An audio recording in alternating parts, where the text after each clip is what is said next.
Lie to Me.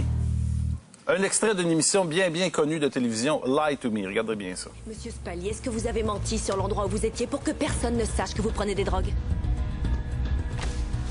Eh oh! C'est qui ça? Hein? Kisker. Et lui, c'est qui? Denman. Et lui? Mais ça va, je sais comment il s'appelle. Ces hommes risquent de mourir. Je voulais juste faire une petite pause. J'avais emmené du matos, il était dans mon casier. Je suis allé le chercher et j'ai pas vu le temps passer, mais ça faisait à peine 1 heure que j'étais plus sur le chantier. Vous ne les aviez pas vus depuis 1 heure quand ça s'est écroulé? Je croyais que ça faisait à peine 5 minutes. On a perdu notre temps, on a fouillé le secteur 2B et aucun autre parce que les recherches étaient basées sur ce que vous nous aviez dit. Ces hommes pouvaient être n'importe où quand ça s'est effondré. Et la seule personne calme, c'est le gars qui est en train de lire sa face et son corps, qui va pouvoir imiter avec un petit salaud de monteur. On reçoit Christine Gagnon et Christian Martineau, les auteurs d'un livre formidable. Bonjour, bon matin, bienvenue. Voir mentir. Et ce qui se passe dans Lie to Me, qui est un spécialiste de synergologie, ça existe pour le vrai. Là. Moi, quand je me suis mis à lire ça, j'ai fait c'est pas juste inventé pour la télévision, c'est une vraie cette émission-là technique ou science? C'est une discipline qu'on appelle. Discipline, OK. Alors voilà, c'était fait par Paul Ekman, l'émission Lie to Me. C'est un gars qui forme le FBI et la CIA. Donc c'est quelqu'un de très crédible, effectivement. Mais vous avez commencé à vous intéresser à ça. Comment? Ben moi, j'avais une entreprise dans la communication. Et un jour, j'ai vu Philippe Turchet, qui est celui qui a travaillé sur la discipline depuis 1980, qui travaille là-dessus. Okay. Je le vois à la télévision et puis je me dis, mon Dieu, c'est génial. Il faut que j'ai cette discipline-là, cette technique-là, pour comprendre ce qui se passe devant moi avec mes clients. On a suivi 300 heures de formation. C'est là où est-ce qu'on s'est rencontrés, Christian et moi. Et puis, ben voilà, 300 heures de formation plus tard, moi, j'ai ouvert une entreprise, Christian également. Et puis là, on s'est lancé dans la formation, là, vraiment, au niveau des entreprises. Les Forces armées canadiennes, évidemment, le Barreau du Québec, tout ce qui est sécurité, là, évidemment. Mais les négociateurs au niveau de la vente, au niveau des intervenants. La vente, donc, oui, absolument. Donc, les intervenants, psychologues, intervenants sociaux et tout. Donc, tous les gens qui ont vraiment à interagir avec d'autres, on intervient, là. En fait, tout le monde aurait intérêt, tout d'abord, à lire le livre, à s'intéresser à ça, parce que vos clients, c'est assez large comme palette. L'armée canadienne se sert de la synergologie, pas pour les mêmes raisons que quelqu'un qui fait des pubs. Effectivement. Effectivement. Ce qu'il faut savoir, c'est que lorsqu'on envoie des troupes dans un autre pays, généralement, ils n'ont pas le temps pour apprendre toutes les langues. Bon, ils ne parlent pas le pashtoun. Exactement. Ils l'ont fait, mais ils ont l'accent du Nord, je crois. Mais, c'est ça pour dire que, de toute façon, c'est une façon de voir s'il y a des menaces autour d'eux lorsqu'ils se promènent dans des villes qui n'ont jamais visité. Simplement en lisant l'attitude corporelle des gens. On est capable d'analyser à peu près 2500 signes non-verbaux présentement dans notre banque de données, en synergologie. Il y a comme des légendes urbaines, peut-être que ça n'en est pas non plus, mais que quand quelqu'un a les bras croisés, quand il te parle, ça veut dire qu'il n'est pas réceptif à toi. C'est pas nécessairement vrai, on apprend ça en lisant. C'est plus les mains qui sont importantes d'observer En fait, ce qui se passe avec la synergologie, la différence entre la synergologie et le non-verbal populaire, le non-verbal populaire, c'est intuitif. On se croise les bras, on est fermé. Pas du tout. Avec le non-verbal, ce qui est très différent, c'est que c'est solide, c'est sur du solide. On doit accumuler plusieurs gestes ensemble pour valider chacun d'eux. Si je vais me gratter à quelque part, ça se peut que ce soit le chandail qui pique et non pas du non-verbal. Il faut faire la différence. Donc, avec ce grattement-là, il faut aller voir les autres items pour voir si c'est du non-verbal ou pas. Donc, on va toujours contre-valider. Et juste pour un geste, comme Christian dit, on a évalué 2500 gestes à date, on a une centaine de bandes vidéo pour valider une deuxième fois le geste. Si on voit que le contexte est toujours le même, le geste est validé. Donc, on a plusieurs... Êtes-vous un couple dans la vie? Non. Non. Okay. En fait, dans la vie, c'est... Non. En fait, dans la vie, ce qui serait intéressant... En fait, dans la vie, c'est même ce qui est intéressant, c'est qu'un croisement de jambes peut même être positif. C'est-à-dire qu'à place d'arriver et de dire si c'est un croisement qui est négatif, je pointe vers vous. Ah, OK. Alors que, oui, c'est ça. Langue va déterminer si je me ferme à vous ou si je m'ouvre à vous. Mais est-ce que ça, ce sont des comportements que vous avez analysés, des comportements nord-américains? Parce que selon la culture, ça change aussi. Petit exemple rapide, quand je suis allée en Inde, je me faisais répondre ça. Ça veut dire oui. Ça m'a pris 2 semaines à comprendre. C'est intéressant. Entre 8 à 10 de gestes culturels qui sont totalement différents d'un peuple à un autre. Quand on est avec les Forces armées canadiennes, exemple, bon, moi, j'ai peut-être intervenir en Irak bientôt. Et ils me disent, Christine, si tu fais du pouce en Irak, fais pas du pouce comme ça. Je ferai pas de pouce en Irak, là. Mais il faut faire du pouce comme ça. Pourquoi, pour le fun? Oui, ben, ça, c'est connotation sexuelle. Pour donc, il faut faire attention. C'est ce qu'on m'a dit. Donc, 8 à 10 de gestes qu'il faut quand même connaître avant de s'en aller. Mais si on se gratte, quand on réfléchit, vous vous grattez où lorsque vous réfléchissez? La tête. Sur la tête, hein? C'est pas sur une fesse habituellement qu'on réfléchit. Habituellement, c'est sur la tête. Ça dépend à quoi on pense. Ça dépend toujours des gens. Mais effectivement, c'est parce que le cerveau est stimulé. Voilà, donc il y a toutes sortes de raisons comme ça qui sont je suis mal à l'aise, là. Non. Parce que chaque chose que je fais, je fais, oh mon Dieu, ils sont en train d'être... Est-ce que ça devient une déformation? T'es maladroit, d'ailleurs, t'es nerveux. Je sais pas comment me placer. On appelle ça le passage d'un ballon. C'est-à-dire que toute la communication se passe bien, puis à un moment donné, il y a quelque chose qui est vraiment normal. Quelqu'un va nous dire qu'il nous apprécie beaucoup, mais il va le dire avec l'œil droit. Des choses comme ça, où est-ce que pour nous, les gens vont dire un nom, en disant un nom, on peut savoir si c'est un vrai nom ou un faux nom.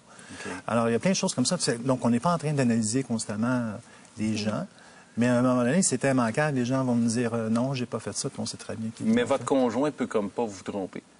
Oh, ça serait difficile. En même temps, tu es à la recherche. Oui. Non, mais sérieusement, là, c'est problématique. Tu marches sur le bout des pieds en cibole. Oui. Non, mais c'est T'étais où? J'étais où dans ça? Non, mais ça peut être drôle. Il faut juste rendre ça drôle. Dans le fond, c'est juste pour... Et les gens qui sont avec nous, ce sont des gens qui sont totalement à l'aise dans leur corps, puis... On ment toute la journée, hein? On ment pour toutes sortes de raisons. Par compassion, par altruisme, pour toutes sortes de raisons. Oui, puis on parle de ça aussi, de l'évolution du mensonge. À quel âge on commence à mentir? Vers l'âge de 6 ans, si je me souviens bien. Et pour quelles raisons? En fait, on commence à déformer la réalité pour s'amuser. C'est qu'on va à l'école, puis on se trouve les choses qu'on ne devait pas dire. Nos parents nous ont montré à ne pas pointer les gens, dire qu'ils sont gros, qu'ils sont sales, qu'ils sont... Là, à ce moment-là, on commence vraiment à les appliquer à l'école. Et ce qui est merveilleux, tout ça, en tout cas, vraiment intéressant, c'est que ça explique certains malaises qu'on ressent dans la vie des fois. Fait, mon Dieu, je suis pas bien avec elle, je suis pas bien avec lui, je sais pas, c'est comme weird entre nous. Puis des fois, c'est parce que les messages envoyés sont contradictoires de la personne. La proprioception. Notre cerveau le lit, ça. Oui, effectivement. On le voit très bien, puis souvent, l'autre est le miroir de ça. Puis ce qu'il faut savoir aussi, ce que je reviens sur vous, un petit peu plus tôt, on voit les gens mentir à journée longue, on leur dit pas de toute façon. Si on veut garder encore un peu des amis, c'est vrai. Les gens vont exagérer. Ils ont leurs motifs, ils ont leurs conditions, il y a des raisons qui sont derrière ça. Puis nous, on ne veut pas venir confronter les individus à tout bout pour dire, sais-tu quoi, je te sens pas. Voilà. Fait que, on a des bandes vidéo à vous montrer? Oui. D'ailleurs, ça a des applications, certaines extrêmement sérieuses et graves, d'autres un peu plus fantaisistes. Je pense que le premier cas, c'est un chauffeur de taxi en Angleterre. Alors, dis-nous de quoi il s'agit. En mai 2006, il y a un individu qui s'appelle Guy Goma qui a été reçu à la BBC. Et ce qui est arrivé, c'est que, on va le voir, les chauffeurs de taxi, et là, c'est la surprise, lorsqu'ils se présentaient présentement pour aller passer une entrevue pour un emploi, alors que sur le plateau, il est interviewé comme étant le spécialiste mondial dans le téléchargement. Et il va accorder une entrevue comme ça pendant 1 minute de temps. Et là, on va voir tous les signes des gens qui sont en train de mentir. On l'a vu un petit peu plus tôt. Il y a quelqu'un qui l'a vu en studio, a fait « Ah, vous êtes monsieur le spécialiste, venez, c'est l'entrevue. » Exactement. Il s'est ramassé là par hasard. Oui, on voit le logo d'Apple en arrière. Les pieds décalés, on le voit. Les mains qui sont jointes. On parle toujours du croisement de bras, croisement de jambes. Vraiment en croisement lorsqu'on parle, de toute façon. Parce qu'il faut faire une nuance lorsqu'on écoute et lorsqu'on parle. Le corps, tout à l'heure, qui est parti vers l'arrière gauche. Tout à l'heure, on va repasser en boucle la première partie de l'entrevue. Donc, il y a plein de trucs. Il y a les yeux qui balaient beaucoup, hein? Les yeux qui balaient, oui. Pas là, mais tantôt. Oui, t'as raison, Evelyne. Puis aussi, à un moment donné, il était à bout de souffle, il a l'air d'un gars comme ça ici. On voit, surprise par bouche qui rentre. Une bouche qui rentre, c'est une bouche qui ne veut pas contribuer, c'est une bouche qui ne veut pas parler. Surprise par bouche qui rentre. Regarde, on le voit très bien. Alors, lorsqu'il est présenté comme étant M. McQueen, alors qu'il ne l'est pas. Et qu'il devient nerveux, hein? Mais il n'est pas subtil, lui, quand même, là, non? Il y a des meilleurs menteurs que ça, là? Ben, en fait, c'est que... Comme je disais, plusieurs années à Radio-Canada, il y a un monsieur qui s'est présenté comme spécialiste d'Haïti. Il avait fait semblant de s'être fait battre, s'était mis du ketchup sur sa chemise, puis ça avait éclaté plusieurs jours plus tard que c'était une fois. Mais quelqu'un, un des animateurs avait été au courant de la synergologie aurait pu décoder ça rapidement. C'est ça, exactement. Deuxième application, beaucoup plus sérieuse. Hugo Meunier. Hugo Bernier. Bernier, oui, qui est le présumé assassin, qui est l'assassin d'une des petites, Julie Boisvenu. On va le regarder. Je sais qu'il ne reste pas grand temps, mais c'est vraiment bon. Regardez celui-là, si vous voulez bien. Je peux le commenter en même temps. Oui, d'accord. Donc ici, les bras sont fermés, croisés, mains cachées, fermeture. Ensuite, il va se déplacer en SC6, c'est-à-dire qu'il va s'en aller derrière, à gauche sur sa chaise, qui est une fuite. Il va se croiser en fermeture avec la jambe. Donc là, l'enquêteur est en train de dévoiler des choses qui ne fait pas son affaire. Okay. Sa main gauche étant la main des émotions, c'est une main qui commence à être nerveuse. Elle s'en va se poser en stress derrière la tête. L'enquêteur continue son témoignage et là, on voit le poing d'Hugo Bernier et il va cacher sa main droite qui est la main du rationnel, du discours et de la stratégie.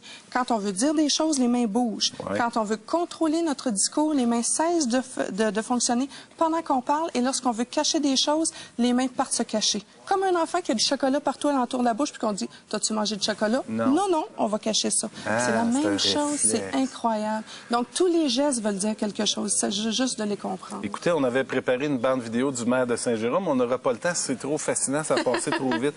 Vous voyez comme c'est intéressant. Ça s'appelle « Voir, mentir », un guide pratique répertoriant des outils importants sur la détection du mensonge.